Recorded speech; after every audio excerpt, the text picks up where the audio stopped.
নিজের manifestation জার্নিকে speed up করার জন্য স্ক্রিপ্টিং খুব ভালো একটা টেকনিক। স্ক্রিপ্টিং কি এবং কেমনভাবে করতে হয়? স্ক্রিপ্টিং হলো একটা ছোট্ট স্টোরি যেটা তোমার ম্যানিফেস্টেশন রিগার্ডিং, অর্থাৎ তোমার উইশ রিগার্ডিং।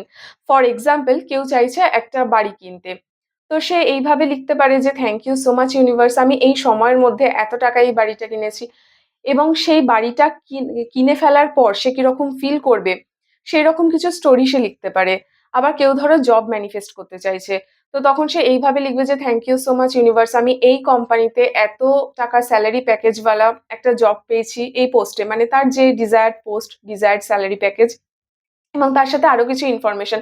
ফর এক্সাম্পল, আমার কোম্পানির ওয়ার্ক কালচার খুব ভালো, আমার বস এবং আমার সহকর্মীরা প্রত্যেকে ভীষণ সাপোর্টিভ, আমি খুবই স্যাটিসফাইড এই জবটা পেয়ে। এইভাবে যখন মানুষ ম্যানিফেস্টেশন করতে থাকে স্ক্রিপ্টিং করে, তখন তার ম্যানিফেস্টেশন জার্নি কিন্তু অনেক স্পিড আপ হয়ে যায় এবং সে খুব সহজেই তার ইচ্ছাটা পূরণ করতে পারে।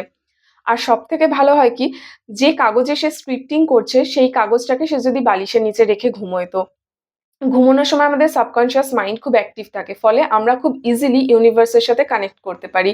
তাই খুব সহজেই স্ক্রিপ্টিং কিন্তু আমাদের উইশ ম্যানিফেস্ট করতে সাহায্য করে। তবে হ্যাঁ, অ্যাট এ টাইম যে কোনো একটা উইশকে স্ক্রিপ্টিং করা উচিত, বা ম্যাক্সিমাম যে কোনো 3টে উইশকে স্ক্রিপ্টিং করা উচিত। বড় কোনো উইশ হলে 3টে উইশ যখন ম্যানিফেস্ট করা হয় তখন সেটা ভালোভাবে কাজ করে। এর বেশি একসাথে এতগুলো জিনিস সাবকনশিয়াস মাইন্ডে চট করে বসতে চায় না, বা বসলেও সেটা অনেকটা এনট্যাঙ্কেলড হয়ে যায়। সেই কারণে যেকোনো 3টে বিষয়ের উপর স্ক্রিপ্টিং করে তোমরা দেখতে পারো যে কত তাড়াতাড়ি উইশ ম্যানিফেস্ট হচ্ছে, উইশ ফুলফিল হচ্ছে, এবং আমাকে জানিও যে স্ক্রিপ্টিং করে তোমরা কে কি জিনিস অ্যাচিভ করলে। Thank you.